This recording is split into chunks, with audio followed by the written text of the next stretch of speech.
Hi ಎಲ್ರಿಗೂ ನಮಸ್ಕಾರ. ನಾನು ನಿಮ್ಮ ಕಾಮಾಕ್ಷಿ. ಕಾಮಾಕ್ಷಿ ಕುಮಾರ್ ಯೂಟ್ಯೂಬ್ ಚಾನಲ್ಗೆ ಸ್ವಾಗತ. ನಾನಿವತ್ತು ಮಾವಿನ ಹಣ್ಣು ಬಗ್ಗೆ ಹಣ್ಣು ಮಾಡೋದು ಹೆಂಗೆ ಅಂತ ತೋರಿಸ್ತಾ ಇದ್ದೀನಿ. ಮಾವಿನ ಹಣ್ಣು ಸೀಸನ್ ಅಲ್ವಾ, ಈಗ 2 ತಿಂಗಳಿಂದ ಮಾವಿನ ಹಣ್ಣು ಸೀಸನ್ ನಡೀತಾನೇ ಇದೆ.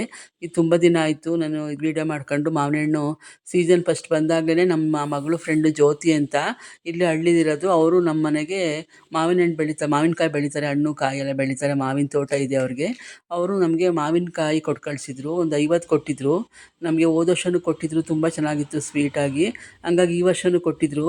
ಹಂಗಾಗಿ ನಮ್ಮ ಮಗಳು ಇಸ್ಕೊಬಂದಿದ್ದು. ಅದನ್ನು ಹೆಂಗೆ ಹಣ್ಣು ಮಾಡೋದು ಅಂತ ನಾನು ಹುಲ್ಲಲ್ಲಿ ಗೊತ್ತಿತ್ತು ಹೆಂಗೆ ಹಣ್ಣು ಮಾಡೋದು ಅಂತೆಲ್ಲ. ಮುಂಚೆ ಎಲ್ಲ ಅಪ್ಪ ಹಣ್ಣು ಮಾಡೋರು. ಹಂಗಾಗಿ ನಮ್ಮ ಚಾಯಿನ ಫ್ರೆಂಡ್ ಹತ್ರ ಮನೇಲೆ ಹುಲ್ಲು ಇಸ್ಕೊಂಬಂದು ನಾವು ಮಾವಿನೆಲ್ಲ ಹಣ್ಣು ಮಾಡೋಕೆ ಇಡ್ತಾಯಿದ್ದೀನಿ. ಫಸ್ಟು ಒಂದು ಪ್ಲಾಸ್ಟಿಕ್ ಬಕೆಟೇ ತೊಗೊಂಡೆ, ಜಾಸ್ತಿ ಇತ್ತಲ್ಲ ಅಂತ ಬಾಕ್ಸಿಗೆ ಹಾಕಲಿಲ್ಲ. ಹಾಗೆ ಬಕೆಟ್ ತೊಗೊಂಡು ಹುಲ್ಲೆಲ್ಲ ಹಾಕ್ಕೊಂಡೆ ಕೆಳಗಡೆ. ಒಂದು ಶೀಟ್ ಪೇಪರ್ ಹಾಕ್ಬಿಟ್ಟು ಕೆಳಗಡೆ ಎಲ್ಲ ಹುಲ್ಲೆಲ್ಲ ರೌಂಡಿಗೆ ಹಾಕ್ಕೊಂಡೆ. ಆಮೇಲೆ ಮಾವಿನ ಹಣ್ಣೆಲ್ಲ ಜೋಡಿಸ್ದೆ, ಮಾವಿನಕಾಯಿ ಎಲ್ಲ ಜೋಡಿಸ್ದೆ. ಮತ್ತು ಇನ್ನೊಂದು ಸ್ಟೆಪ್ ಹುಲ್ಲೆಲ್ಲ ಹಾಕೊಂಬಿಟ್ಟು ಅದನ್ನು ಮತ್ತು ಇನ್ನೊಂದು ಸ್ಟೆಪ್ ಇಟ್ಟೆ. ಹೀಗೆ ನಾನು 3 ಸ್ಟೆಪ್ ಏನೋ ಮಾಡಿದೆ, ದೊಡ್ಡ ಬಕೆಟೇ ಇತ್ತು ಅಂದ್ಬಿಟ್ಟು. ಆಮೇಲೆ ಇನ್ನೊಂದು ಇದು ಜಾಸ್ತಿ ಆಯಿತು ಅಂದ್ಬಿಟ್ಟು ಇನ್ನೊಂದು ಕುಕ್ಕೆ ಥರ ಇತ್ತು ಒಂದು, ಅದಕ್ಕೂ ಹುಲ್ಲೆಲ್ಲ ಹಾಕ್ಬಿಟ್ಟು ಹಣ್ಣು ಮಾಡೋಕ್ಕೆ ಎಲ್ಲ ಹುಲ್ಲೆಲ್ಲ ಮುಚ್ಚಿ ಸ್ವಲ್ಪನೂ ಕಾಣ್ದಂಗೆ ಹಣ್ಣೆಲ್ಲ ಹುಲ್ಲೆಲ್ಲ ಮುಚ್ಚಿಬಿಟ್ಟು ಅದ್ರ ಮೇಲೆ ಒಂದು ಭಾರವಾದ ವಸ್ತುನ ಹಿಂಗಿಟ್ಟೆ, ಅದ್ರ ಮೇಲೆ ಮುಚ್ಕೊಳ್ಳಿ ಅಂತ. ಆಮೇಲೆ ಇದೆಲ್ಲ ಪ್ರೊಸೀಜರ್ ಇರುತ್ತೆ, ಅದು ನಮಗೆಲ್ಲ ಗೊತ್ತಿತ್ತು. ಅದರಿಂದ ನಾನು ನೀಟಾಗೆ ಮಾಡಿದೆ ಹಣ್ಣು ಹೆಂಗೆ ಮಾಡೋದು ಅಂತ.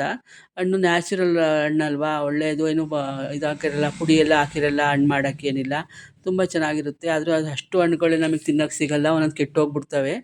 ಆದ್ರೂ ಎಷ್ಟು ಸಿಗುತ್ತೋ ಅಷ್ಟು ಸಾಕು ಅಂತ ನಾವು ಹಂಗೆ ಹಣ್ಣು ಮಾಡೋಕ್ಕೆಲ್ಲ ಹಾಕಿದೆ.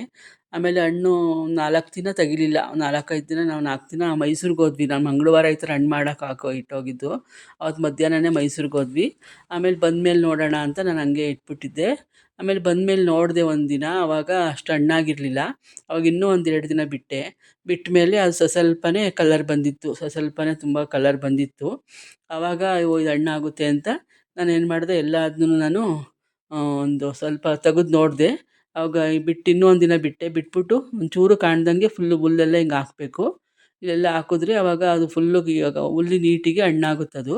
ಮುಂಚೆ ಎಲ್ಲ ಹೋದ ವರ್ಷ ಬಾಕ್ಸ್ಗೆಲ್ಲ ಹಾಕಿಟ್ಬಿಟ್ಟಿದ್ವಿ, ತುಂಬಾ ಕೊಳ್ತೋಯ್ತು ನೋಡಿ. ಆಮೇಲೆ ಲಾಸ್ಟಿಗೆ ಒಂದು ಪೇಪರ್ ಮುಚ್ಚಿದೆ. ಆಮೇಲೆ ಈ ಥರ ಬುಟ್ಟಿಗೂ ಹಾಕಿಟ್ಟಿದ್ದೆ.